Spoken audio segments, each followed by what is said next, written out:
For the last week, I have been working on doing the photos and the videos for this new line of dresses I've been working on.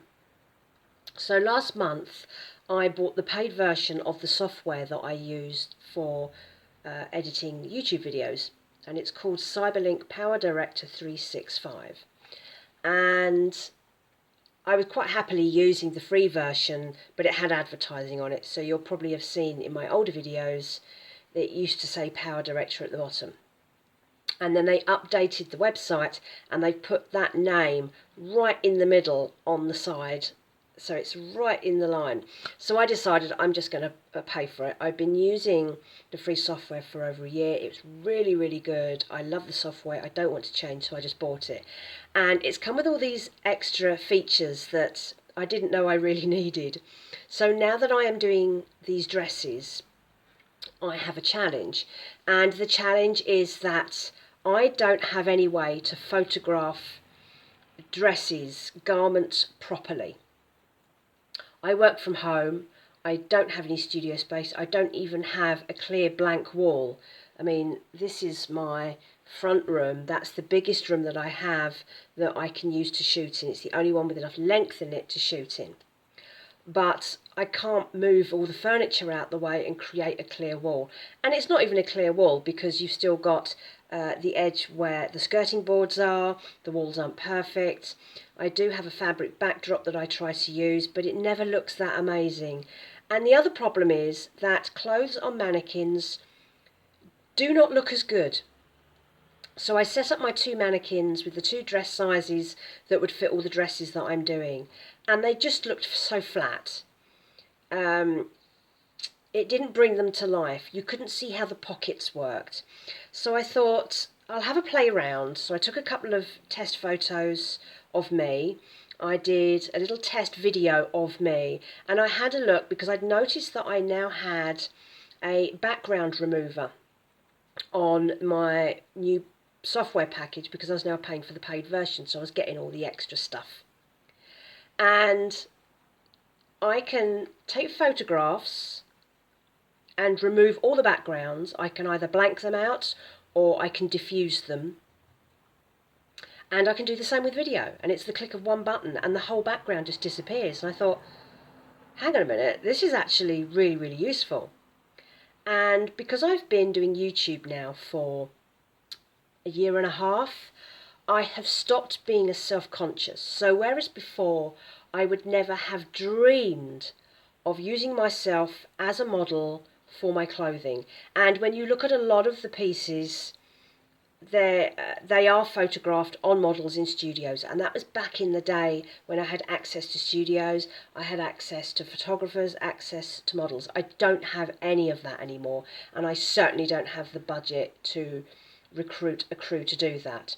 And one of the other things that bothered me was that a lot of the dresses I make, they're designed to multi-fit, but they get photographed on tall, slim models, even though they do have the potential for fitting larger sizes. And I think that tends to alienate rather than attract plus size customers, because they see this dress on a size 10 model who's 5'9" and they think, well, that's not going to fit me, even though I write it in because it's the image that you see. Now, I am a fairly, I think probably average for the UK size. I'm 5'4". I'm a dress size 16 at the moment. I have let myself go a little bit the last year. I've had some issues and some challenges, and I want to write that because my health's really important to me. But right now, that's what I am. And I wanted to introduce more plus size clothing to my shop because lots of women are plus size. Very few of us have perfect figures. And certainly I would say that the people who have the finances to buy the sorts of things that I make are not stick-thin teenagers. And I wanted to make things that I would wear. and I don't often do that. So I made a mock-up of the dress. You've seen it. It was the flowery pattern one, and I wore it around for a week or two and thought, actually, this could work really well. And then I started to look at other fabrics that I had that were in my stores that I could use to make these dresses effectively, and then I made myself one of the dresses in yellow, and that is now for me to wear. You know, like today it's going to be like 27, 28 degrees. I'm going to wear that around the flat at home as I'm working. But they're great because you could wear it, you could take it on holiday, you could wear it just to go to the beach, you could wear it in the evening, glammed up.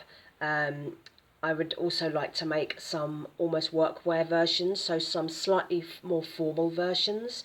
I've mastered how to put the inseam pockets in, which is a game changer for me, and I've mastered getting it down to quite a quick procedure rather than me spending hours and hours and hours trying to work it out. I also have the patch pocket version, which works on the heavier fabrics, and suddenly I had 4 dresses completed. I have 3 in the size 16 version, although they might fit an 18, depends on your body measurements.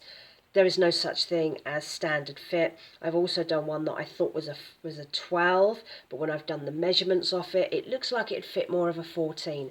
So although I put the sizes in the descriptions, in the titles, sorry, in the descriptions, you will see the actual measurements. And every single dress is slightly different because it depends on how much fabric I had, what kind of size I was trying to make.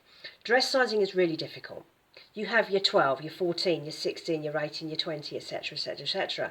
But that will change from brand to brand. So a size 12 in New Look is not the same as a size 12 in a Zara or a Shein or an ASOS or a Marks and Spencer's. They are all different, and that drives me insane because it means that I can't just buy off the hanger online and it'll fit. Usually I end up buying a size bigger than I need because my hips are a bit wider, and then I have to tailor all the waistlines to make things fit me because I'm smaller on the waist. So that's why when you look at all the descriptions for my garments, you will see actual measurements. Everything I make is a one-off. So that provides an extra challenge because I'm not making multiples of everything, and that's because I'm one person on my own. I have limited space, limited fabric, and limited time. I'm not a factory. I don't want to be a factory. I don't like all the ethics and sustainability issues that come with making huge numbers of the same thing and hoping it sells. That's not how I work. When you buy something from my shop, you won't see anyone else using it. You won't see anyone else buying it or wearing it because I only make one of everything. Everything is slightly different. So even these dresses, I might have 2 of a dress. So I've got a 12, the 12, 14 and the 16. But they're not exactly the same as each other. There are slight differences. The hem might be slightly different. The hang on the scoop on the neck might be slightly different. And that means that you are getting something that's very unique and very individual. So now that I have mastered this photography situation, and I'm okay using myself because I'm a real human being and I don't care what people think. I am what I am. We're all who we are. I have now drafted the first 4 dresses for my online shop, and they are going to go live. Let's say they're going to go live the day this video goes out. Now, once these are up, I'm being cautious about this because I don't have huge amounts of fabric. I don't have huge amounts of time to make loads and loads and loads of dresses all the same but in different fabrics. And I'm cautious because you can make something and think loads of people will buy it, and then nobody buys it and they're stuck with these dresses. So what I'm doing, I'm making a limited number for now. I am putting them on a slightly lower price. They're going to be £35 each because I want to test the market and I want to see how this works. And of course it depends on the amount of time that goes in and the fabric I've used and how much I've spent as to the price of dresses. Others will probably come in closer to £40, but it really depends on where the fabrics are coming from and how much they've cost me. So as of watching this video, those first dresses are now live. Let me know what you think. All these things are trial and error. I am not an expert in any of this. I make my stuff, I list my stuff, I sell my stuff. I'm just one person working from my spare bedroom, trying to make a living. So let me know what you think. Let me know if I've missed anything, any observations, because it's all a learning curve. I'm going to include a few little videos at the side. You've probably already seen a couple, and just to give you an example of how the imagery is working for me and how that is coming together. And I think as a first attempt it's good. Obviously, as things go along, I will probably refine it. There will not always be situations where I am able to effectively model a garment, but I think this brings it to life. You wouldn't get this hang, you wouldn't get this movement on a mannequin. Mannequins are not real people, and with all the movement, and you can get the shoulder movement and the hands in the pockets and all that sort of thing, you can see how it works. So let me know what you think. I've really enjoyed doing this. It's been so good to have my motivation and my inspiration back in the studio.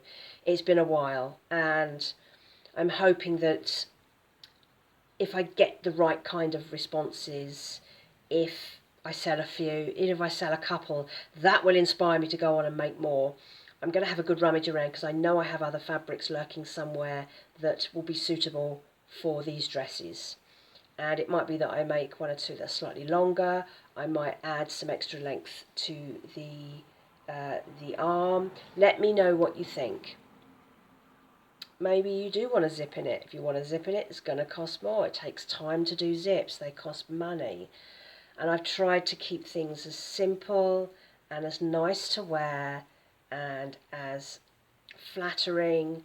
That's why I've ended up making belts for some of them, because I suddenly thought, well, maybe someone does want to tie it up in the middle. You can wear it how you want. So some of them will come with belts. It shows, you can see in the photos and the videos if it comes with a belt. Make your choices. You can wear it how you want. I'm rambling now, so I'm going to go. I hope you've enjoyed that. I will include a link below to that collection section so you can go straight there and have a look. And thank you for watching, and thank you for participating in my little handmade life. It's good to have you here. Thank you. Bye bye.